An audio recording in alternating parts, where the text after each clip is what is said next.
The four men were supposed to arrive together on time at Luton Station and be caught on CCTV at 07:21:54 am, entering the station, but three of them are not on the same video frames as Hasib Hussain, so have to be inserted later using computer software. Hence the obviously and very badly doctored official single frame time-stamped photo that we have been shown from the CCTV outside Luton Station.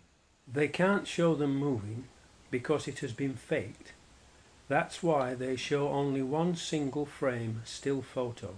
Why did the authorities have to fake this photo?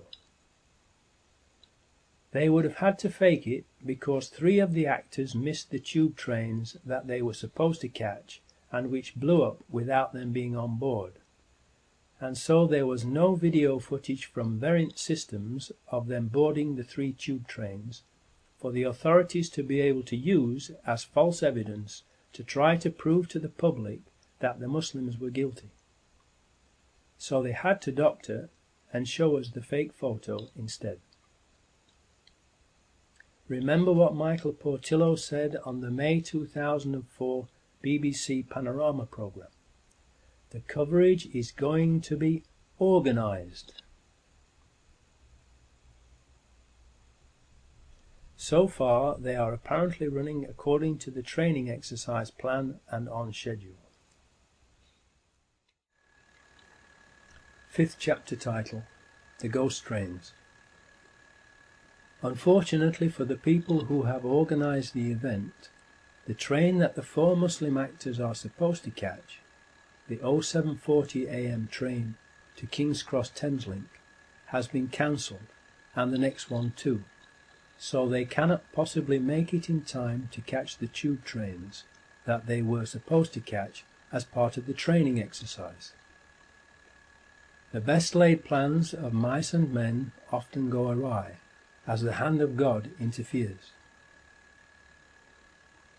In spite of official confirmation that the 07:40 am train was cancelled and the next one too, the Home Office report still contains the lie that the non-existent 07:40 am train was the one that the four Muslims caught. The authorities have to keep lying about it in order to continue to try to make the public believe that three of the four Muslim men who boarded a train from Luton to King's Cross arrived in time to catch the three tube trains that blew up. In doing so, the authorities make it perfectly clear that the truth of what happened that day is of no importance to them. It is obvious from their actions that the only thing that is important to the authorities is to make us believe what they had already planned to make us believe, even when the facts prove it to be a lie.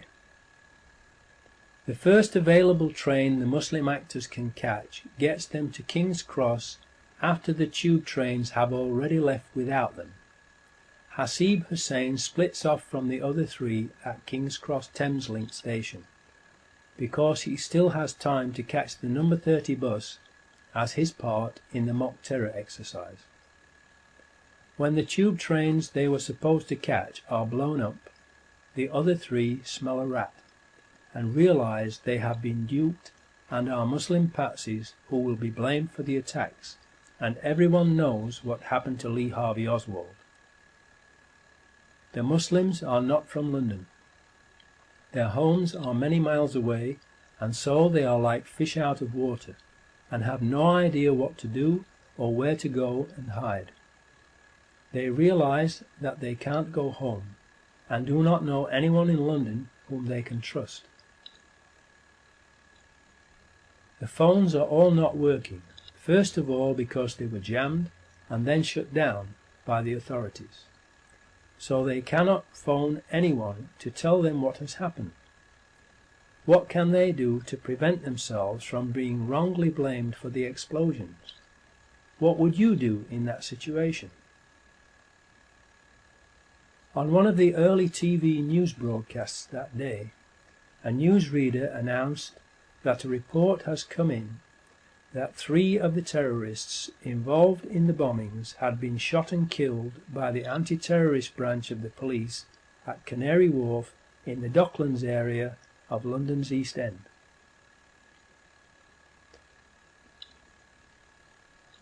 The announcement was made only once and never repeated for obvious reasons. How could suicide bombers possibly have survived the tube train bombings and then been in the Docklands to be shot? In a New Zealand Herald newspaper article, it says that 2 people were shot dead outside the HSBC building, and in Canada's Globe and Mail newspaper, only 1. There is another newspaper report that the police shot a suicide bomber outside the Credit Suisse First Boston Bank, which is approximately 1,400 feet or 467 yards away from the HSBC building, measured door to door. The 2 buildings are very different in both shape and size, and 467 yards apart, and thus they are not easily confused with each other. Police were yesterday probing reports a man had been neutralized outside Canary Wharf. It is believed the man was shot dead by police marksmen outside the Credit Suisse First Boston Bank, South London Press. That means that the police shot and killed at least 3 suicide bombers in Canary Wharf on 7/7/2005.